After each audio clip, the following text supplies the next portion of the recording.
Hello, my lovely Capricorns. I missed giving you a reading last week because we had a power outage, so I want to make sure I get this in as one of the first ones. Listen, Capricorn, what I saw last week is I was getting to do your reading before the power went out. And then again, before I started this one, it was you sitting there like this. And I just want you to know, Spirit's being quite lovely, loving, and humorous about this right now. But I'm getting the image kind of like a troll under a bridge, all rumbly. And the feeling that I'm getting is that there might have been something where you have been particularly grumpy about. And not necessarily in a really vicious way or a really extreme way, but just kind of. Now, when I pull the cards, what I'm getting is can't and won't. And that to me is kind of goes along with that. Like can't is the language of a child, won't is the language of an adult. But what I feel almost is this quality. It's almost as though it's reverting back to a childhood position of, how can I put it? Almost like a deliberate moody tantrum, not a loud, violent one or a loud, really aggressive one, but the kind of tantrum that is moody. You're punishing somebody with a mood. That's what it feels like to me. So I don't know if there has been something that's gone on for you recently where you have perhaps been offended, upset, irritated by somebody where you've kind of taken a mood about it. But what you're being told here is to look at what your role was in whatever that situation was. Okay? And see whether or not there might be something for you to understand in yourself. And because it starts with what I associate with the childhood can't and won't card, there's a part of me that feels as though that might have something to do with some kind of programming that you had when you were a kid. You're being told, check out for cognitive distortions.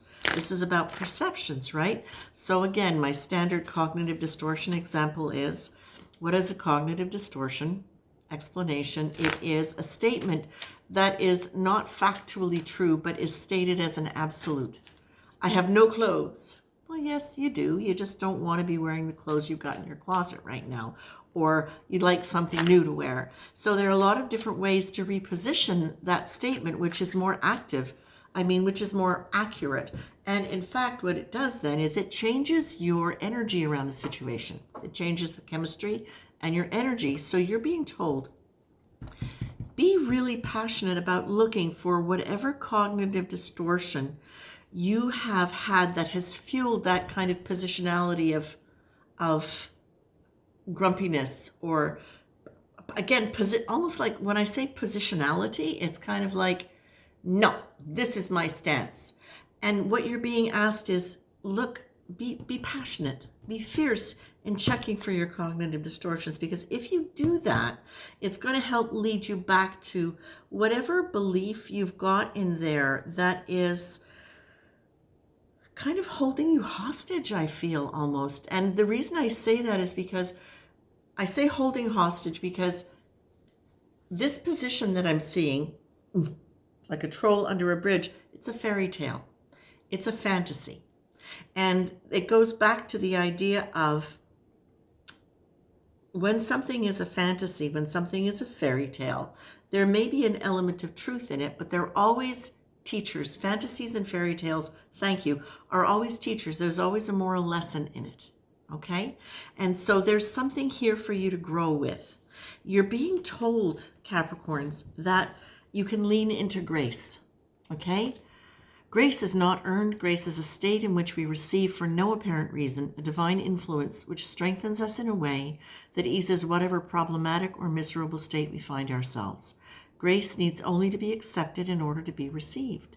So what you're being told here is this really is a process of your consciousness evolution. Whatever's going on here, or has been going on for you with this is your opportunity to really lean into divine grace, divine presence, divine benevolence, and use this as a way to set yourself free from whatever illusions you've been working with that you will often be able to identify once you identify your cognitive distortions And that will help you see what your role was in that.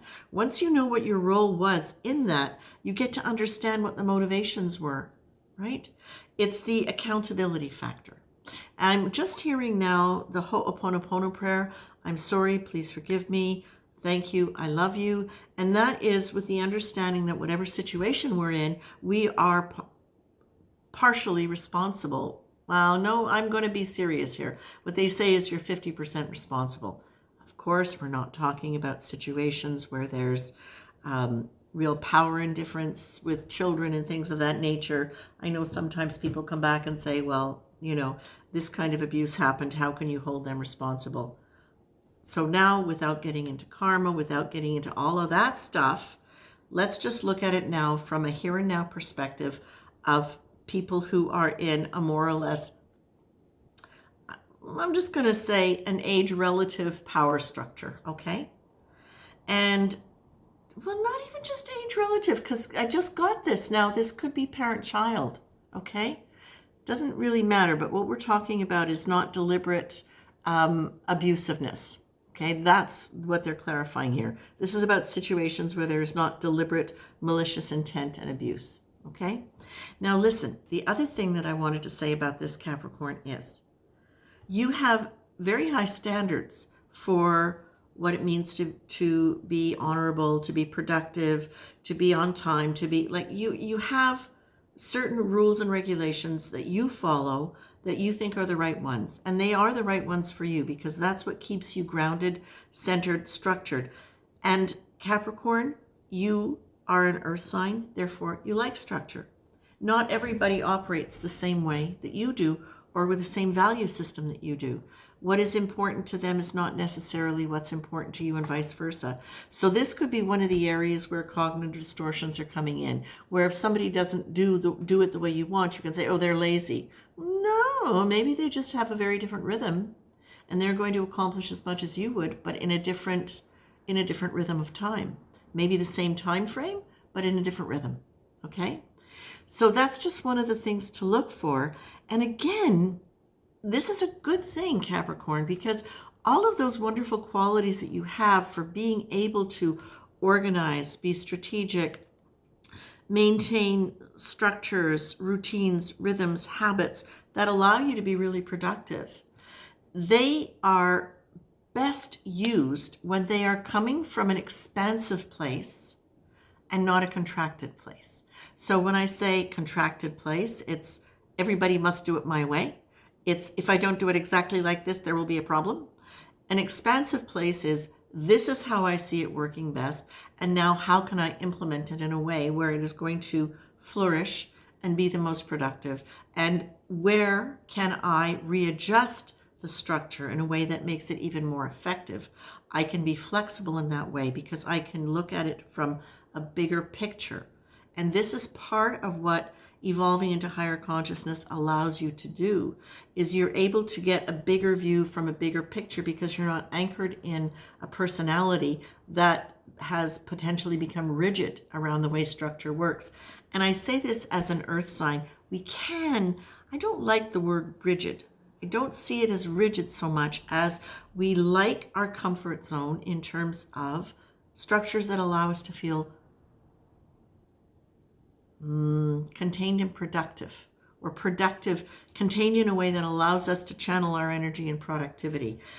And sometimes it can mean we put blinders on because we are so comfortable within that structure. So it's always kind of humbling, I find, as an earth sign, when something comes along and shakes up that structure and I go, oh my gosh, why was I continuing to do that? It's outdated. It is no longer necessary. And look, it's eating up 25% of my time in a day that I don't need to do anymore. There's something I could do differently and better and have that time for something else. So I think this is all part of what is moving you towards Capricorn, using these wonderful earthy qualities that you've got, these wonderful Capricorn qualities in a way where it creates cooperation with people around you rather than enforces the rules. Okay? Take care, Capricorn.